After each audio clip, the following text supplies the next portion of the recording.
പട്ടി എന്നൊക്കെ വിളിക്കണില്ലേ അത് തന്നെ. അപ്പൊ ശരിക്കും ആ ചോദ്യത്തിൽ നിന്ന് തന്നെയാണ് മനുഷ്യപുത്രൻ. തലോടി മൊബൈൽ പറയാം. യെസ് മിനിറ്റാണ്. തലോടി ഉണ്ടോ? ഹലോ, അദ്ദേഹം ഉണ്ടായിരുന്നല്ലോ. ഞാൻ കേട്ടോണ്ട്. ഈ അനിൽകുമാറിന്റെ റൂമിനകത്തെ ഭാര്യയായിട്ട് എനിക്ക് അറിയാവുന്ന ഒരു യൂണിസ് കയറിയിട്ട് പോകുന്നുണ്ട്. പുള്ളിക്കാരന് ഖുറാനൊന്നും പറ്റിയൊന്നും അറിയത്തില്ല. പുള്ളിക്കാരൻ അറിയില്ലെങ്കിൽ വിളിച്ചോണ്ട് പോകാൻ പറ പുള്ളിക്കാരൻ.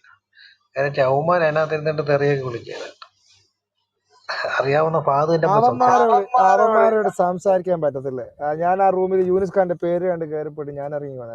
അവന്മാര് സംസാരിക്കാൻ വിളിച്ചിട്ട് കാര്യം പറഞ്ഞോളാം പോലെ സംസാരിക്കാൻ. ഒരു വക അറിയാതെ മൂപ്പർക്ക് അറിയോ അറിയില്ലെന്നല്ല, ആ റൂമിൽ അവരോട് സംസാരിക്കുന്നത്. ഇവ ഫാദിക്കായിട്ട് ഒരു ഡിബേറ്റ് പറഞ്ഞിട്ട് എൻ്റെ അടുത്ത് നസറിന്റെ ഭാര്യയുടെ പേര് പറഞ്ഞിട്ട് ഞാൻ പറയാം ഇറങ്ങി പൊയ്ക്കോന്നറ. സംസാരിക്കുന്ന താല്പര്യമില്ല എന്നല്ല. അപ്പൊ അവന്മാരുടെ അടുത്ത് പോകാതിരിക്കുന്നതാണ് ഏറ്റവും നല്ലത്. പോണെങ്കിൽ 2 ക്വസ്റ്റ്യനെയും ചോദിക്കണം, തിരിച്ചങ്ങോട്ട് ചോദിക്കണം. ഒരുപാട് ക്വസ്റ്റ്യൻ ഉണ്ട്. പക്ഷെ ഇവര് ഒന്നും ചോദിക്കാതെ ഇരുന്നിട്ട് എന്തിനാ തെറിയേക്കുന്നവന്മാരാ?